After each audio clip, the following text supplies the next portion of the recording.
a gentle creature, a gentleness.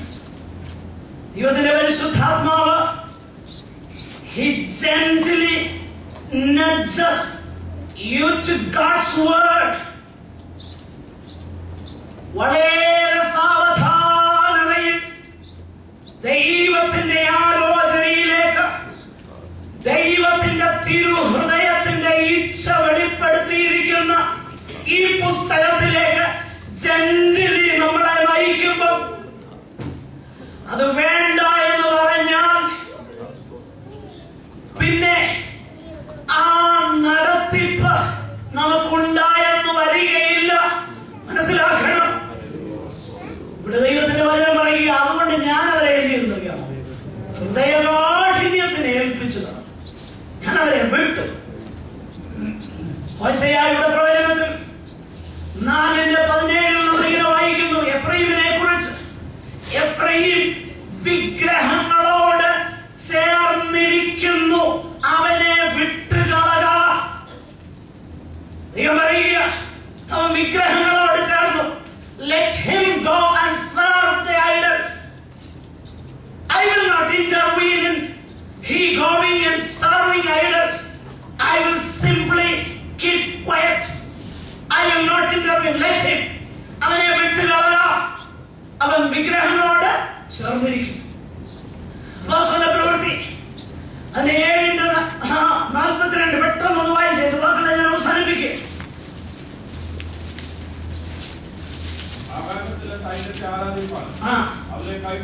നോക്കുക, ദൈവം എന്ത് ചെയ്തു? ദൈവം ചെയ്തതാകുന്ന പ്രവൃത്തിയെ കുറിച്ചാണ് സ്തെഫാനോസ് പറയുന്നത്. അതിന്റെ 41 അവസാനം വായിച്ചു നോക്കിക്കഴിഞ്ഞാൽ ദൈവവും പിന്തിരിഞ്ഞു. ദൈവം പിന്തിരിഞ്ഞു. എന്നിട്ട് ആകാശത്തിലെ സൈന്യങ്ങളെ, പ്രിയമുള്ളവരെ, ഞാനൊരു കാര്യം പറയാം. നമ്മൾ പലപ്പോഴും എന്റെ റിസൾട്ട് വെച്ച കാര്യങ്ങൾ വിശദീകരിക്കും. നമ്മൾ ചിന്തിക്കുന്നത് പല കാര്യങ്ങൾ ചെയ്തിട്ടും ദൈവത്തിന്റെ പ്രമാണത്തിന് വിരുദ്ധമാണെന്ന് അറിഞ്ഞിട്ടും ചിലരൊക്കെ ഒന്ന് പറഞ്ഞു, വാലല്ല തലയാക്കുക. അത് മാത്രമല്ല, തൊടുന്നതെല്ലാം പൊന്നാകുക, മിഡാസ്റ്റച്ച് എന്ന് പറയുന്നത് പോലെ. അഭിവൃദ്ധിക്കു മേൽ അഭിവൃദ്ധി. ഒരു കുഴപ്പമില്ല, രോഗമില്ല, ദുഃഖമില്ല, സങ്കടമില്ല. ഗുഡ്.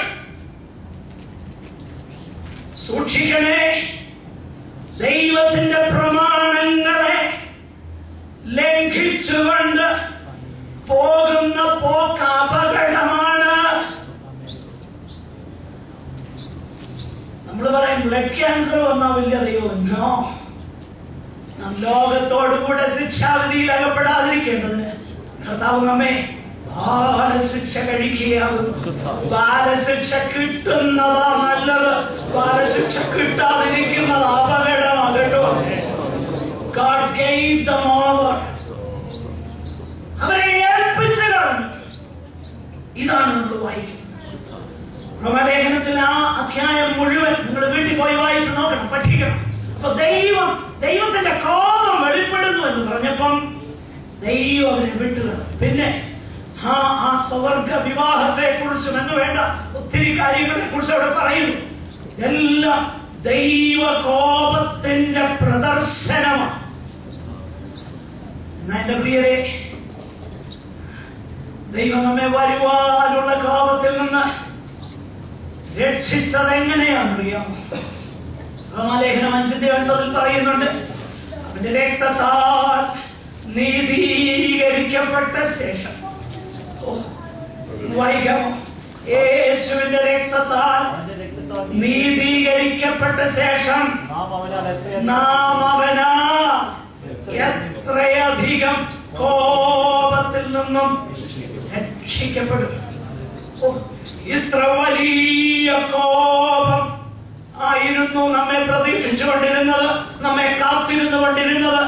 എന്നാൽ അവന്റെ പുത്രൻ അവിടുത്തെ തിരുരക്തം ആ ക്രൂശിൽ ചൊരിഞ്ഞത് കൊണ്ട് ഒരുപക്ഷെ പക്ഷേ നമുക്കിങ്ങനെ പറയാൻ കഴിയും, കാൽവരി ക്രൂശ് എന്ന് പറഞ്ഞാൽ അത് ദൈവസ്നേഹത്തിന്റെ പ്രദർശനമാണെന്ന് പറയാം.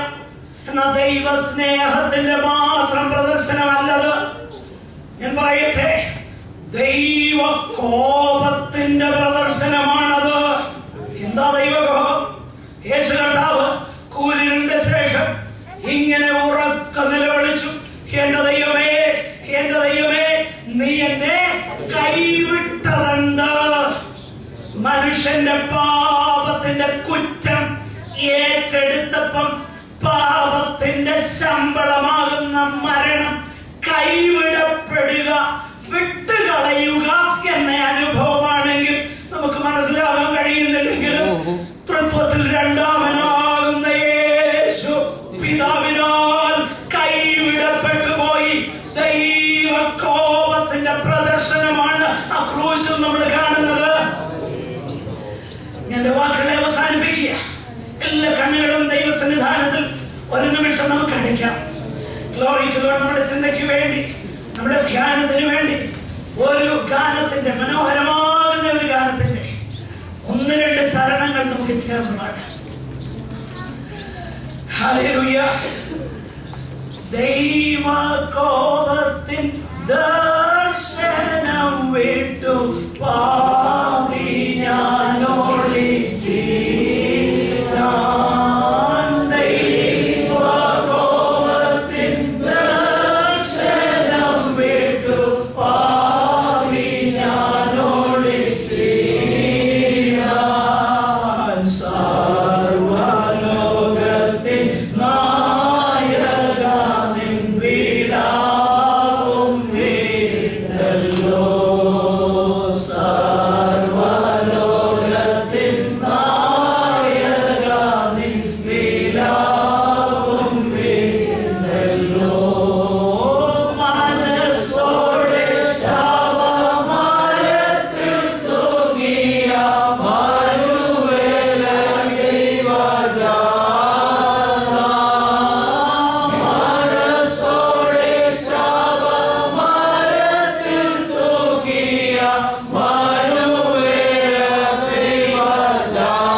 കർത്താവിന്റെ വരവ് താമസിക്കാൻ അടുത്ത ആഴ്ചയിൽ നമുക്ക് തുടർന്ന് അതിനെ കുറിച്ച് ചിന്തിക്കാം.